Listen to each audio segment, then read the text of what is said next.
আমরা পরিষ্কার বুঝতে পারছি যে এই রাজ্য সরকার সংখ্যালঘুদের শুধু ভোটের তাস হিসেবে ব্যবহার করে, যেটাকে উনি কোনো কোনো জনসভায় তো বলে বেড়ান যে দুধেলা গাই, কিন্তু আমরা এখন পরিষ্কারভাবে বুঝে গিয়েছি যে উনি আমাদেরকে শুধু ব্যবহার করছেন, ইউজ অ্যান্ড থ্রো যেটাকে বলে, আমরা এটা বুঝতে পেরে গেছি। তাই আমরা ওনার এই ধরনের বিভ্রান্তিমূলক বা এই ধরনের প্রলোভনমূলক কথায় আমরা কর্ণপাত না করে আমরা রাস্তায় নেমেছি। আমরা এনিহাউ আমরা আমাদের দাবিগুলোকে আমরা আদায় করে তবে আমরা বাড়ি ফিরব।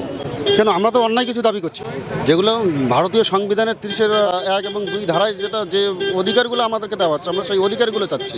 আমরা তো কোনো ভিক্ষা চাচ্ছি না, আমরা যেটা অধিকার, আমরা সংবিধান অনুযায়ী যেটা আমরা পাওয়ার অধিকার আমরা সেটাই চাচ্ছি। উনি কেন দেবেন না? এবার যদি উনি না দেন তাহলে কিন্তু এই 2026-এর যে সেটা আমরা নিশ্চয়ই আমরা সাংগঠনিকভাবে পরিকল্পনা গ্রহণ করব এবং আমরা যে সংখ্যালঘু যে সমাজ আছে, আমরা সারা বাংলার সংখ্যালঘুদের কাছে আমরা এই বার্তাটাই পৌঁছে দেবো যে এই সংখ্যালঘুরা যে প্রতিষ্ঠানগুলোতে শিক্ষিত হয়ে সমাজের একটা মূল স্রোতে ফিরে আসতে পারে, এই বর্তমান সরকার সেই সংখ্যালঘুদেরকে সমাজের মূল স্রোতে ফিরতে দিচ্ছে না।